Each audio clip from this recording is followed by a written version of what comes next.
Thank you very much. Good morning to you all. First of all, I would like to thank organizers for inviting me to share with you some of our thoughts on social mobility in higher education in Israel. And also, I'd like to apologize.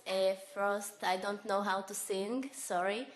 Second, my English is not perfect enough, and I have been asked to tell you that I can compensate those of you who can speak Russian by answering questions later in Russian. So, пожалуйста, кто хочет, может потом меня спросить по-русски. So, I'm here to tell you a story. And because it's not decent enough to come into a decent conference to tell a story, we shall call it a case study. I hope this case study will be applicable for your countries and your experiences. As a teacher, as a lecturer, I can see that my students are changing. Our graduates need to deal today with dilemmas and debates that were not existent 10 and 20 years ago. When we look at our technological global world, we can see that our graduates need to deal with a quite huge amount of uncertainty. First of all, in terms of product development or in terms of engineering, I'm working in the biggest engineering college in Israel. We usually don't know what is going to be the future of the developed project. We don't know whether it will end with the successful results. We don't know how the market will adopt it and when it will happen. We don't know who our competitors will be in this project, in this product for our company. And we don't know, again, what kind of other circumstances will surround our environment the minute we're starting to work on our project. To give an example, I brought here a graph of adoption rate of different products over the scale of time. If we look at the 50% of adoption, when 50% of the grown-up population in US, this is from US data, adopt the telephone, it took about 50 years. On the other part of the graph, you can see that adoption of digital camera, it only took about 8 to 10 years. We can see that those processes are being faster and faster every day, and our graduates need to deal with this fluid and fast and dynamic environment. When I'm standing in front of my class, I know that just passing them the required information is not enough anymore. Each one of my students can Google and find much more accurate answer to my questions even before I'm starting to answer them. By the way, the number on Wikipedia is changing constantly. I chose to look at it yesterday in the evening. I'm sure this is not an accurate number anymore for this morning. We can see that our world is going from keeping to sharing. This is not just in terms of the usage of advanced technology for our students in our workplaces. It is also about us not being able to continue to keep our knowledge in our small and prestigious universities. We must share, we must use this knowledge for our society, and I'll show you some examples later. I have been participating in this OECD conference about a year ago, and they made a huge survey on the workplace expectation, what the employers are looking from our students. And actually it was a comparative survey to what was happening 20 years ago. You can see that today the first thing that employers mentioned, 35% of employers mentioned that the first parameter they are looking for is creativity. The second one, communication skills. willingness to experiment, the ability to work in team, leadership. By the way, the same survey was conducted 20 years ago, and our employers were looking for a serious, self-employed worker who know how to work alone, who know how to solve complicated problems, and now the employers are looking for creativity. Are we teaching all this? Are we teaching some of those aspects? And of course, I will finish this small introduction by this quote: "If we will teach today as we taught yesterday, we rob our children of tomorrow." And as a college located in the state of Israel, we deal constantly with all those questions. But on the other hand, we can see that not all population sharing this knowledge society changes. We can see again by this OECD 2009 report that the gap between those who have and those who have not in industrialized countries is widening. We can see that there is something should be done, and this was exactly the point when I finished my postdoc studies in Tufts University in Boston. I came back to my country to decide what I'm going to do when I will be grown up. I haven't found an answer yet, by the way. Israel at glance, you can see with a population of more than 7 million, with a apparent GDP growth and GDP per capita of $27,000. We are one of the most advanced countries in terms of R&D personnel per million capita. You can see here comparison between Israel, Europe, and Asia. This is still 2006, but I think that the data is still consistent even today.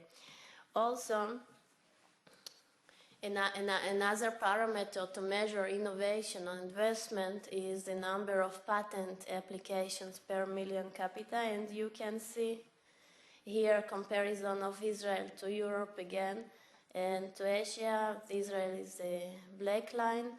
You can see that we are one of the top countries in the world in terms of patent application, which is a known parameter for innovation.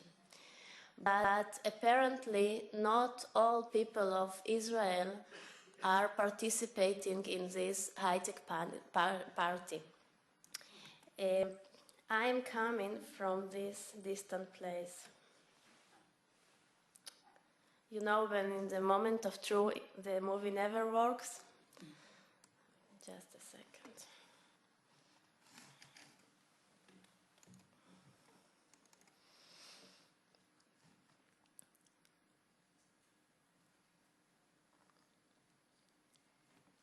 No. Okay.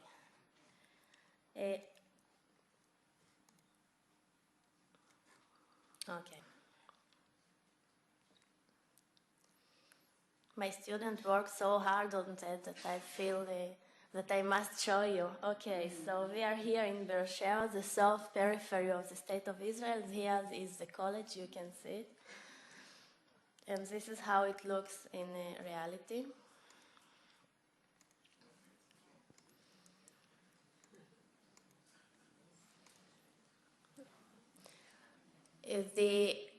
With more than 4,000 students in 2010, I'll show you some of the statistics on the population of our college, which is quite important for the continuation of my presentation and the thing that I'm going to tell you about social mobility.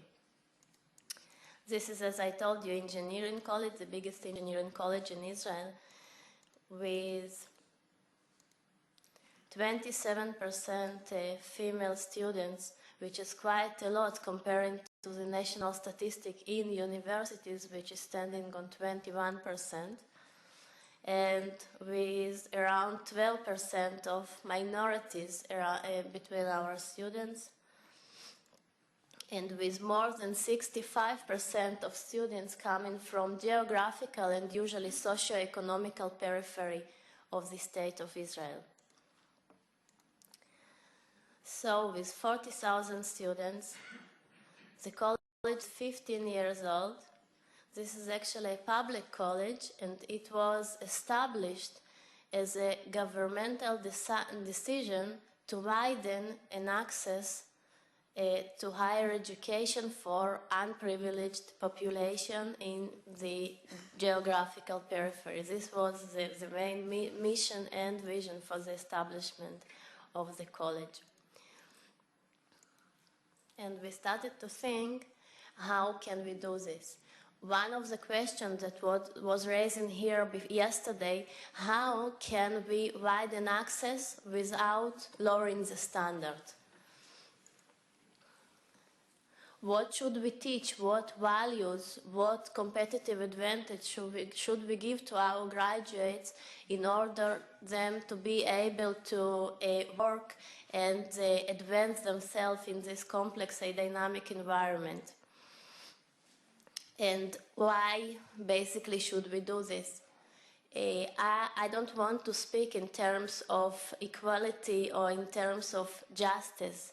This is not the reason that will force government or funding agencies to decide whether to do something. I'm talking in terms of economical advantage. In order for us to sustain our advantage and our ability to survive, we need to use all kinds of different and diverse populations that we have just in order to survive. And the equality here is important not in terms of being fair, but in terms of using all kinds of diversity and using different populations to sustain and to survive. As I told you, the things that we are teaching in the classroom apparently are not relevant anymore, and we started to really make a comparative analysis of all kinds of factor parameters and knowledge that we need to give our students in order for them to succeed. As I told you, some of the people refer to Israel as a startup nation, and apparently the number of technological startups established in Israel in the last 20 years is the highest in the world, maybe more high than in Silicon Valley. We decided to go on entrepreneurship and technological entrepreneurship as an answer, a complicated answer to those questions. We believe that I don't need to explain here in this forum why entrepreneurship is good. We all know the socio-economical and individual and economical factors that make entrepreneurship a key for better life for all kinds of populations. But for socially excluded populations, and especially in Israel, entrepreneurship can be something more than just an answer for economic advancement. It can be a key for social mobility, a tool to break all kinds of glass ceilings that our graduates are dealing with, and a key to empowerment, actually. And when we decide that entrepreneurship is our answer, we proceed with some of coordinate steps in our college curriculum and environment, and I'd like to share some of those parameters with you. So the first thing that we did, we took all the elective courses in all 6 engineering departments in our college and put them into the entrepreneurship and innovation issue, meaning each student at SC must study 2 courses dealing with